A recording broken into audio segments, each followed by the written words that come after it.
মধ্যপ্রাচ্যের আকাশে আবারও যুদ্ধের কালো মেঘ।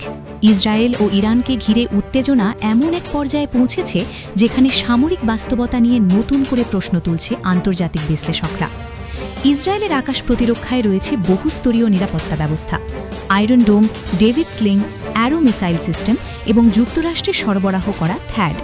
দীর্ঘদিন ধরে এগুলোকে বিশ্বের অন্যতম শক্তিশালী প্রতিরক্ষা বলয় হিসাবে বিবেচনা করা হয়। তবে সাম্প্রতিক আন্তর্জাতিক রিপোর্ট বলছে বাস্তব চিত্র হয়তো ভিন্ন।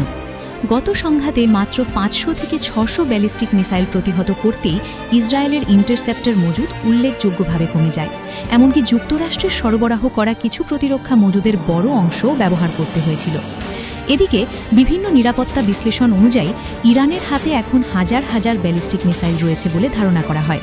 পাশাপাশি রয়েছে বিপুল সংখ্যক দীর্ঘ পাল্লার ড্রোন। সামরিক পর্যবেক্ষকদের মতে, যদি প্রতিদিন নিয়মিত ড্রোন ও মিসাইল হামলা চালানো হয় তবে কয়েক সপ্তাহের মধ্যেই আকাশ প্রতিরক্ষা ব্যবস্থার উপর প্রচণ্ড চাপ তৈরি হতে পারে। শুধু প্রতিরক্ষা নয়, প্রশ্ন উঠছে ইসরায়েলের আক্রমণ সক্ষমতা নিয়েও। ইসরায়েলের বিমান বাহিনীতে রয়েছে অত্যাধুনিক F-35, F-15 এবং F-16 যুদ্ধবিমান। কিন্তু ইরানে সরাসরি হামলার ক্ষেত্রে বড় চ্যালেঞ্জ হল দূরত্ব। দীর্ঘ পথে আক্রমণ চালাতে হলে আকাশে জ্বালানি সরবরাহ বা এয়ার রিফিউয়েলিং অপরিহার্য।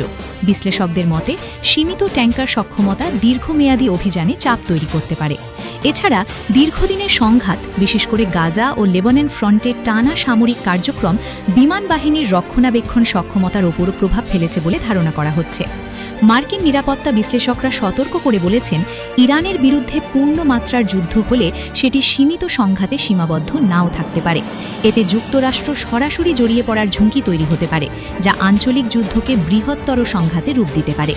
এদিকে ইসরায়েলি নেতৃত্বের অবস্থান স্পষ্ট। তাদের মতে, সময় যত যাচ্ছে ইরানের সামরিক সক্ষমতা তত বাড়ছে। তাই দ্রুত সিদ্ধান্ত নেওয়ার প্রয়োজনীয়তার কথা তারা তুলে ধরছেন। আন্তর্জাতিক সংবাদ মাধ্যমের তথ্য অনুযায়ী এই প্রেক্ষাপটে যুক্তরাষ্ট্র ও ইসরায়েলের শীর্ষ পর্যায়ে জরুরি বৈঠক অনুষ্ঠিত হতে যাচ্ছে। আলোচনার কেন্দ্রে থাকবে হামলা নাকি কূটনৈতিক সমাধান।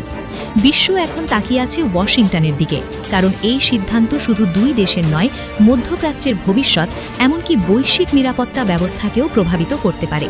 যুদ্ধ কি অনিবার্য, নাকি শেষ মুহূর্তে আবারও আলোচনার পথ খুলবে? সময়ই দেবে তার উত্তর।